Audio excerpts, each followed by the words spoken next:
ಬಹುಶಃ ನಿಮ್ಮೆಲ್ರಿಗೂ ನಾನು ಒಂದು ಹಂಚ್ಕೊಳ್ತಕ್ಕಂಥ ಒಂದು ವಿಷಯ, ಯಾಕೆಂದ್ರೆ ಇನ್ನು 4-5 ದಿನಗಳಲ್ಲಿ ನಿಮ್ಮೆಲ್ರಿಗೂ ಮಾಧ್ಯಮದ ಮೂಲಕ ಸುದ್ದಿ ಗೊತ್ತಾಗ್ತದೆ.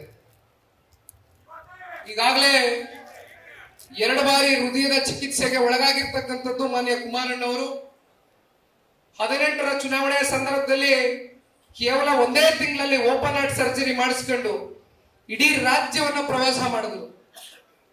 25 ವರ್ಷದಿಂದ ಏಕಾಂಗಿಯಾಗಿ ಇವತ್ತು ಈ ಪಕ್ಷವನ್ನ ನಿಮ್ಮಂತ ನಿಷ್ಠಾವಂತ ಕಾರ್ಯಕರ್ತರು ನಮ್ಮ ಎಲ್ಲ ಪಕ್ಷದ ಮುಖಂಡರುಗಳ ಜೊತೆ ಇವತ್ತು ಅವರು ಹೋರಾಟವನ್ನ ಮಾಡಿದ್ದಾರೆ. 64 ವರ್ಷ ವಯಸ್ಸು ಇವತ್ತು ಮಾನ್ಯ ಕುಮಾರಣ್ಣ ಅವರಿಗೆ. ಗೊತ್ತಿಲ್ಲ ವಿಧಿಯ ಆಟ ಏನೋ, ಹಣೆ ಬರ ಒಂದೊಂದ್ಸಲಿ ಒಳ್ಳೆ ಅವ್ರಿಗೆ ದೇವರು ಪರೀಕ್ಷೆ ಮಾಡ್ತಾರಂತೆ. ಆದ್ರೆ ನನಗೆ ವಿಶ್ವಾಸ ಇದೆ, ಆ ಈಶ್ವರನಲ್ಲಿ ನಾನೊಂದು ಪ್ರಾರ್ಥನೆ ಮಾಡ್ಕೊಂಡಿದ್ದೇನೆ. ಮಂಜುನಾಥ ಸ್ವಾಮಿಯ ಭಕ್ತ ನಾನು.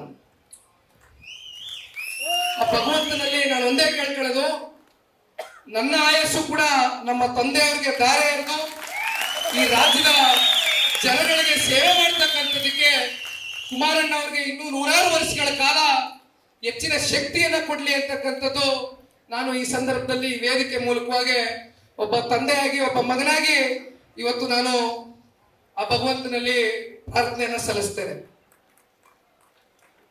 ದಯಮಾಡಿ 2019ರ ಸೋಲೇನಿದೆ, ಆ ಸೋಲಿನ ಬಗ್ಗೆ ಬಹುತೇಕ ಇವತ್ತಿಗೂ ಕೂಡ ಮನಸ್ಸುಗಳಲ್ಲಿ ಇರ್ತಕ್ಕಂಥ ಒಂದು ನೋವು, ಇರ್ತಕ್ಕಂಥ ಒಂದು ಭಾರ ಕಮ್ಮಿ ಆಗಿಲ್ಲ. ನನಗೆ ಅರ್ಥ ಆಗ್ತದಣ್ಣ, ಇವತ್ತು ನಿಖಿಲ್ ಕುಮಾರಸ್ವಾಮಿ ನಿಂತ ಅನ್ನೋದಕ್ಕಿಂತ ಹೆಚ್ಚಾಗಿ ನೀವೆಲ್ಲ ಕಾರ್ಯಕರ್ತರು ನಿಮ್ಮಲ್ಲಿ ನನ್ನನ್ನು ಒಬ್ಬ ನೋಡಿದ್ರಿ, ಅಣ್ಣ ತಮ್ಮಂದನ ರೀತಿ ನೋಡಿದ್ರಿ, ಮನೆ ಮಗನ ರೀತಿ ನೋಡಿದ್ರಿ. ಆದ್ರೆ ಅವತ್ತು ಪದೇ ಪದೇ ನಾನು ಈ ವಿಚಾರ ಚರ್ಚೆ ಮಾಡ್ಲಿಕ್ಕೆ ಇಷ್ಟಪಡೋದಿಲ್ಲ. ನ್ಯೂಸ್ ಫಸ್ಟ್ ನಿರ್ಭೀತಿಯಿಂದ ನಿಮ್ಮ ಪರವಾಗಿ.